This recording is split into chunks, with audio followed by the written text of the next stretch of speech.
Let us pray. Father God, we thank you for another great night. We praise you, we glorify you, and we adore you, God. And now we just pray that you continue to give us what we need to be successful. Give us what we need, oh God, to reach those depths and heights that you have given us the ability to do, God. And we just pray that you touch our families, oh God. Be with us. And God, continue to help us and to bless us so that we can be a blessing to the body of Christ. And we'll be so careful to always give you the honor, the praise, and the glory. This and all other blessings we ask in Jesus' name we pray. Amen and amen. So, tonight, we're going to look at again Unit 4, where we're talking about learning. How do we learn? We looked at the video last week that talks about the learning process. And so tonight and Sunday morning we're going to delve into that once again. And so what we learned in the video is that there are 3 types of memory. And each one of them lasts a certain period of time. And so we'll talk about that later. We talk about how we learn, because it is important for us to change our mindset. When we want to go from fixed mindset to growth mindset, it is very important for us to understand how we learn, because that is going to be the key factor in changing us and helping us to believe in the abilities that are within us. Because as I have stated once before, we're not born with it. You know, everybody is born basically with the same tools. Now, some people have some things that they inherited that just physically put them a little closer to that success level than others, but we're all inherently born with the same things. The brain is the same size. We have very few connections in the brain. And one of the things I said, like Michael Jordan, he was blessed to have huge hands. You know, and that's just an inherited thing that he had. He was blessed to be able to have that kind of jumping level where he could stay in the air a lot longer than most people. And those are things, you know, that are just inherited physical gifts that he could use. But those things alone don't help you to get to that success level, because they have to be developed. I know a lot of people that can jump high. I know a lot of people with big hands. But nobody, not very many people reach the levels of Michael Jordan, because he worked as well. He worked to develop those inherited gifts that he had. And so we have to go back and revisit the 2 mindsets. Again, we talked about the fixed mindset, the growth mindset. Now, we all operate in both of those mindsets at different times. It just depends on our belief system. You know, and it depends on our interests as well. Because, like me, you know, I love teaching mindset. I'm an expert at it. I love teaching drug and alcohol risk reduction, because I'm an expert at it. But when it comes to doing the video stuff, editing and all of those kind of things, I must admit that there are times when I just want to give up and pay somebody to do those things. So when it comes to the editing of the videos and making the videos to where I want to get them and to keep moving in an upward direction and to get better and better, there are times when I say, man, I want to pay somebody. And so I'm operating in a growth mindset when it comes to editing video, because I'm just not an expert at that. But I do try hard, and sometimes, a lot of times I do my own videos, but sometimes to get them to where I want them, it takes a lot of time that I don't have, and I probably have to send them to somebody else that is more expert in that area. So at different times, we'll always operate between the two, and it depends on your level of interest. And we know that the fixed mindset, the goal of the individual with the fixed mindset is to look smart. That's the bottom line. They want to look smart, and so anything that causes them not to be able to look smart, they resist those things.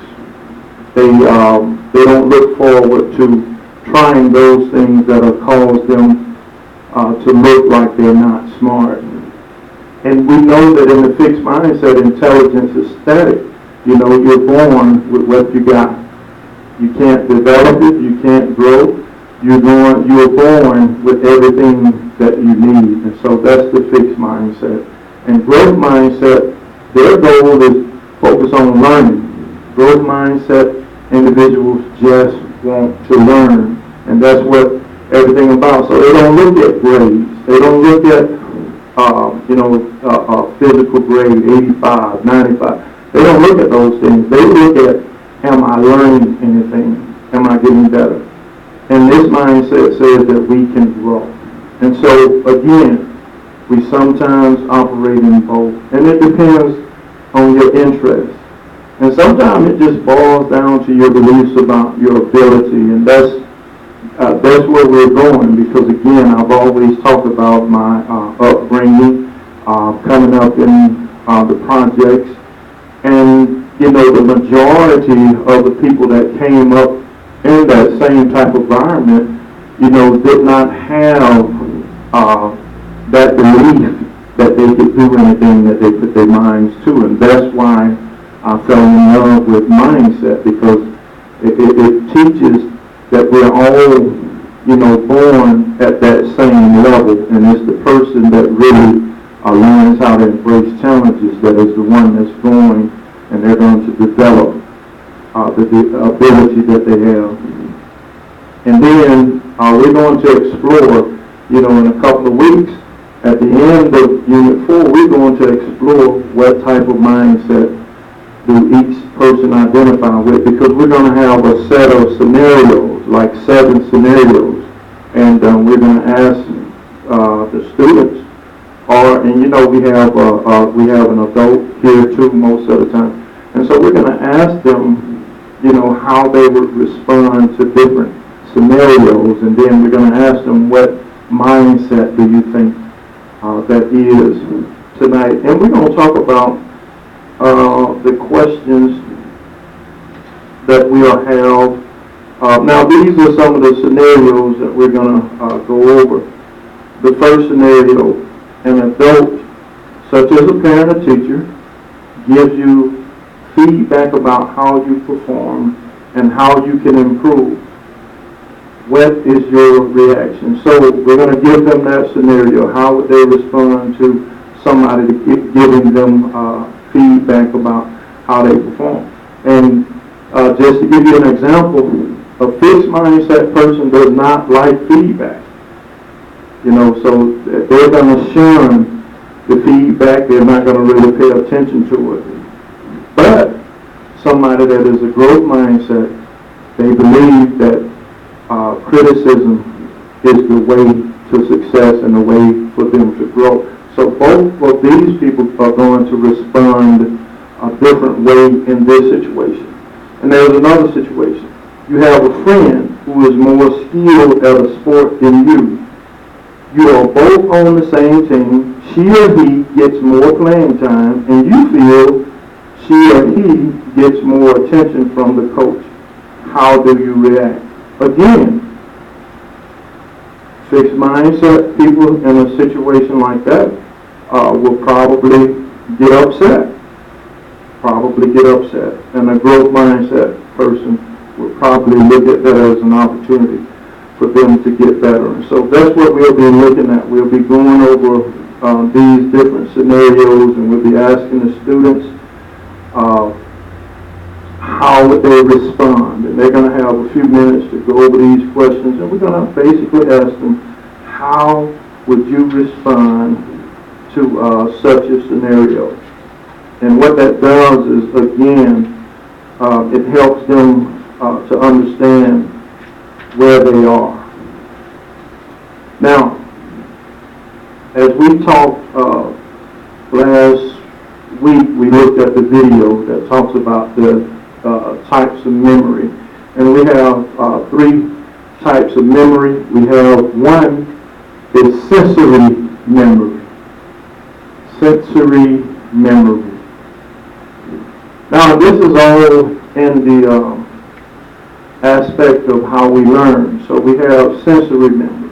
And sensory memory, it only stays with us for about a second. Just as long as the nerve signals takes it, it fades away. So this sensory, that's like when we walk into, if we walk into a room, or we walk into the party, or we walk into the club, our senses, our sight, our hearing, our smelling, all those things are active when we walk into the club. And it will start receiving information in your brain about certain things, but it'll only stay for a second. And the only one that will stay longer would be something that really caught your attention, something that interests you.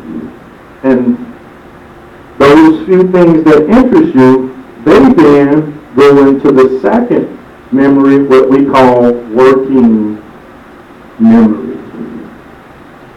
Working memory. Okay, so everything, because your mind goes through a lot of things, such as in that case when you go to the club, it thinks about a lot of things. You see this young lady, this young lady, this young man, this young man. You hear this music that is playing when you first come in. You see the display that they have at the different tables. So a lot of things are really being processed at this time. But remember, in this sensory memory, it only stays for about a second. But those things that you hold on to, like that young lady that caught your eye, that get transferred into the working memory. And working memory, it holds for a few seconds to a few minutes. Anything that you pay attention to will go into this working memory. Anything that you pay attention to will go into that working memory.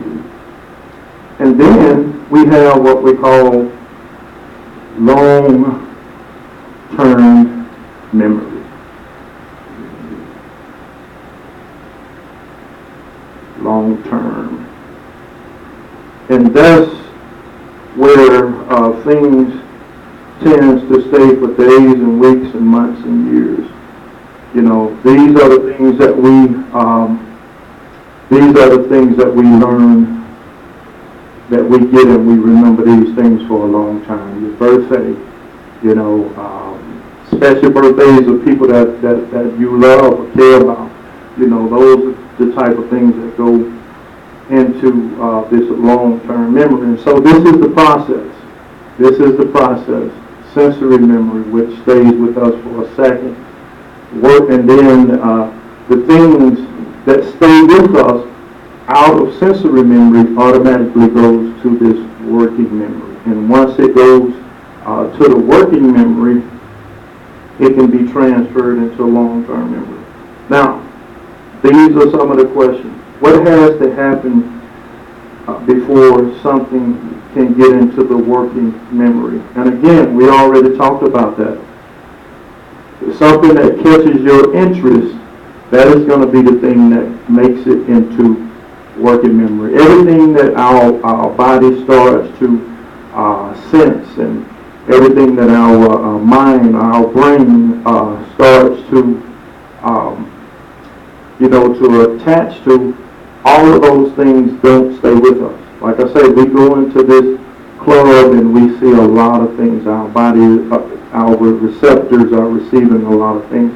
But all of those things don't stay. It's just the only things that catch our attention. What has to happen before something can get into this long-term memory? Now, in order for it to get into the long-term memory, it must first go to working memory. Okay, nothing in the sensory memory alone will make it to long term. It has to go here first in that working memory. Because once it makes it here, that's something that we're interested in. So before something gets into the long-term memory, it has to go through the working memory. And then things that you repeat or practice, they will go into that long-term memory. Now, that's why practice is key. You know, that's one of the things I used to tell my players, Coach, why we have to practice all the time? It's because you learn. It's a lot of things. People think that sports are very simple, but sports is difficult, it's challenging, and it is a very high-level functioning thing when you're talking about sports. And so, in order for players to learn the different plays, in order for the players to learn the different signals that the coach may give, in order for them to learn those things and know them in their sleep, you have to practice all the time. Okay? People that sing, they have to practice all the time. They have to practice on their voice. So in order to get better at anything, we have to make sure that we're practicing. And if we practice, that's how we get it to long-term memory. And for students,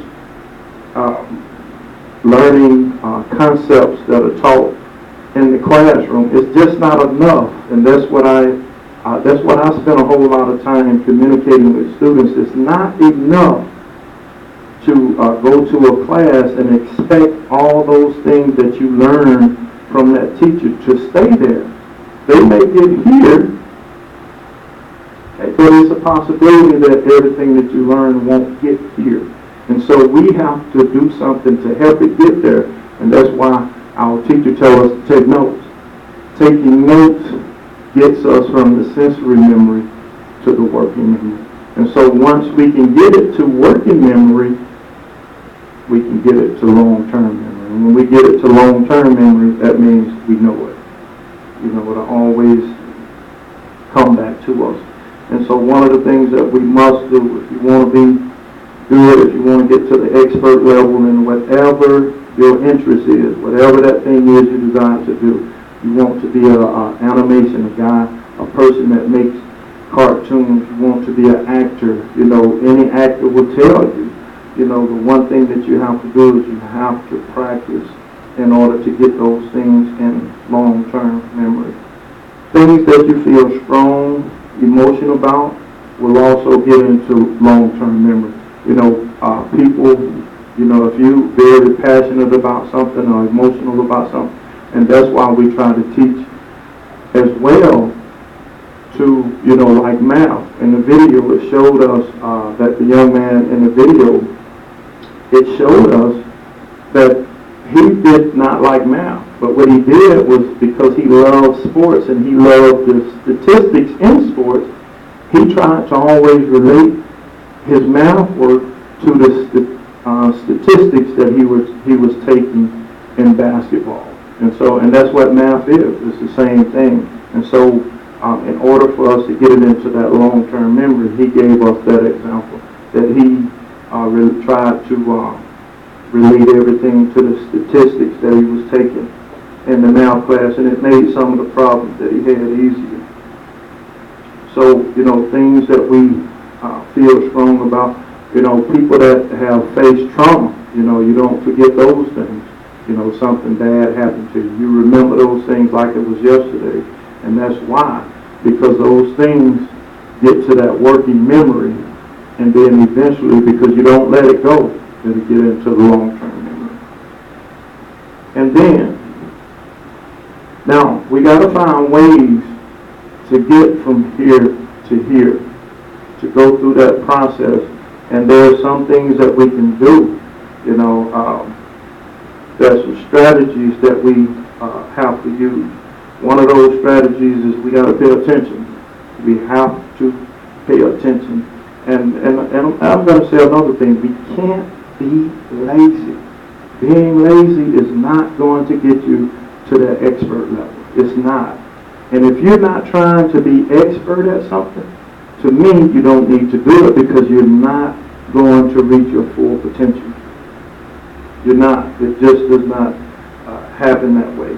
So one of the things we have to do is we have to pay attention. And now one of the things that I do, though, is I understand that, we know that millennials have a shorter attention span. So what I do is I shorten the time on my lesson. So instead of doing an hour, we might do 45 minutes, as long as they give me 45 minutes of good hard work.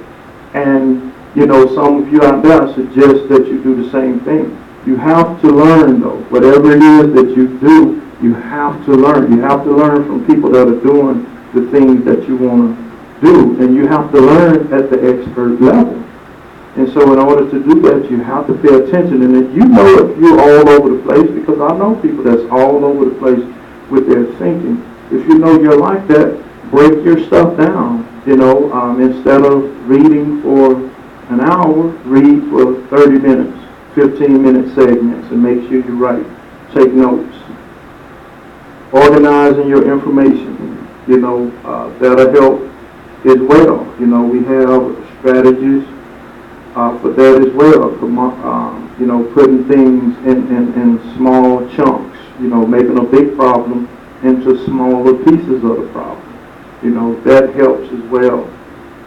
And repetition has always been like a key. And that's how we learn. When I was coming up in school, we did the same things over and over and over again. So it was the repetition that helped to move us from this short-term to long-term memory. And that's another thing. I know in the school system we use working memory as usually we use the word short-term memory, because it stays with you for a few seconds or a few minutes. So we call it, in the school, in education, we call it short-term memory, but it's the same thing. And so we want to do repetition. When you repeat things, you help move it from short-term to long-term. And that's when you can really say that you learned it and you know it. And that's the thing. You have to know your trade. You have to know it. That time of, trying to piece things together, trying to find, and I know people that, when I was in college, I know people that used to wait till the last minute to try to study. And they wonder why they didn't do well, because you can't do that in college, because it's just too much information. You have to have your system to where you're studying. And that's what I had to find out, because I struggled too my first couple of years in college. But when I found out that if I managed my time better, and if I spent time every day, a little time every day doing something, then when I get to those midterm exams, because that's what college is, midterm exam, final exam, 5 to 10 page research paper. That's what it is. So you're talking about these thick books, and at the midterm, you go through half of that book, and there's no way that you're going to learn that information the night before. So you have to have a system of doing that, and you got to keep looking at your information over and over again. And again, you try to make it more interesting. Whatever the things are that you like, you try to bring that. And that's what I do when I was teaching as an educator. That's why I tried to make all of my lessons relevant to what the students know. I tried to identify my lessons all the time with something that they would know, something they would like. I saw teachers that, made their students come up with a rap song about something like the rock cycle. They would have to come up with the rap to talk about the rock cycle. And so that helped them, because a lot of kids think they're rappers anyway, so she used that to help her in the classroom. So there's a lot of things that we can do. Students that want to sing, we let them do that. I had a student that, he didn't want to write. He liked to type his stuff on the computer. So guess what? I let him type his stuff on the computer because he knew it. He knew it, And because he loved using the computer to type this stuff, I let him, and he always did well when I let him do that. So you got to make it interesting to you. And that's one of the things that we have to do too, is we have to find our interest level. You know, I hear that all the time, not just from young people, but from older people as well. They don't know what they want to do. They're all over the place. Well, there's some things that you can do to find out what your interest level is. There's free personality tests that you can get online all day long. And most of these things are pretty precise. If you answer the questions honestly, you know, not based on what you want to do, but based on where you are, based on your likes. If you answer the questions honestly, it'll give you some things, some areas that you're interested in. And then all you have to do, because I promise you, it's going to give you a lot of areas of interest, and all you have to do is narrow it down. And don't let challenging, because that's what I had yesterday. A young lady was telling me, I was talking to a family member, young lady that wanted to do something, and she said, oh no, but that's hard. I said, no, don't let, because it's challenging and hard, stop you, because that's what we've been doing. It's something that we're always looking for the easy way, and easy is not going to help you get better. I always say that. If it's not challenging you, it's not helping you. So I told her, no, don't. If that's what you want to do, don't worry about the challenge, because there's a lot of things that you can do to overcome the challenges and the difficulties. Okay, so if you want to be a lawyer, yeah, it's going to take a lot of years of school, but if that's what you want to do, meet that challenge, because I'm telling you, if you end up doing something else, you're going to be going from job to job, you're going to be disappointed, you're going to be angry every day going to work because it's something that you don't like. And so I encourage everybody, I don't care who you are, to find your area of interest. Find out what it is that you want to do. I like to motivate people. That's what I want to do. And so that's what I am doing. I want to help people. So I write books. That's my area of interest. So I never get bored. I never get tired of the challenge, because this is what I do. This is what I love. And so I love when I have to come teach my class. I love when I have to go talk about my book. And I don't care who I have to talk to it about. I don't care who's in the crowd. I love doing it. And so the challenges that it takes for me to get up there and do it is well worth it. So we have to find our level of interest. You know, when we're learning something, we have to find a way to make it interesting to us by connecting it to something we like. Find a good strategy. Practice aloud. Talk through your problems with a friend. You know, all these different things. You know, one of the things that I do, I make videos because I want to get better and better in my craft. So I make videos because every night after I make a video, not only do I try to edit them so I can put them on Facebook, but I go through them and see how I can get better. How can I get better in this? And I look through the whole thing more than one time, 5 or 6 times that I'm looking at it, and I'm saying, how can I teach that better? How can I make that a lot more understandable for somebody that's a lay person, somebody that doesn't understand well? How can I reach that person as well? And so that's what we got to try to find. We got to try to find strategies, break stuff down. You know, large problems can often be broken down into smaller ones and easier ones. And that's what we want to do. And, you know, we can create acronyms and things like that. I mean, we still know dependence. Please excuse my dear Aunt Sally. I learned that years and years ago. You know, and that still stays with me now to help me understand the order of operation. You know, and kids are still actually learning that today. They're learning PEMDAS. Please excuse my beer nut salad. And those are the kind of things that we do to help us to learn. That's the process of learning. Is sensory memory, working memory, long-term memory. We have to get things to working memory before we can get it to long-term memory. So that's what we've been talking about, how to learn.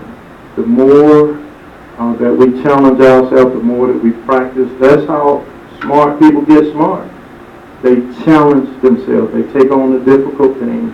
And when we challenge ourselves and when we try, research has shown us that connections in our brain get bigger and bigger. There's more and more connections in our brain, just like the muscle. When you go in the weight room, you know, if you lift enough weight, your muscles are going to get bigger. You have enough resistance. So, you know, if I'm working on 150 pounds, you know, doing squats now, you know, after a week or so, I got to move up to get more resistance, because if I'm doing it for a week in a row, it's going to get easy. So I have to move it up, and your brain is the same way. You keep trying difficult things, then you get it, and then you have to go on to something else. You have to go to that next level. And that's where we want to be. We want to get to the expert level, because if you get to the expert level, that's where you become what I call that mountain mover. You believe you can do anything. So that's where we are, the process of learning. And again, next week, we're going to, Sunday, we're going to look at these things again. We're going to look at some of those scenarios with the students, and they're actually going to, you know, tell us how they would respond. They're going to write a response to each scenario, and they're going to tell us if that's a fixed or a growth mindset. So we would love to have you. You know, this class is for anybody. You know, I love teaching it. It's a great class. I've seen it work for students that I taught with emotional behavior disorder, students that was autistic. I saw this. Once they learn how to believe that they can do things, it helps them to learn how to grow and go to that next level. So it's White Dove Church of God, Sunday mornings at 10, Sunday at 12 noon, Wednesday nights at 7. Mindset. Learn how to change your mind to go from fixed mindset to growth mindset. You can do all things. There's nothing impossible for you, but you have to learn how to embrace the challenging and difficult things so you can get there. Thank you. Have a great night.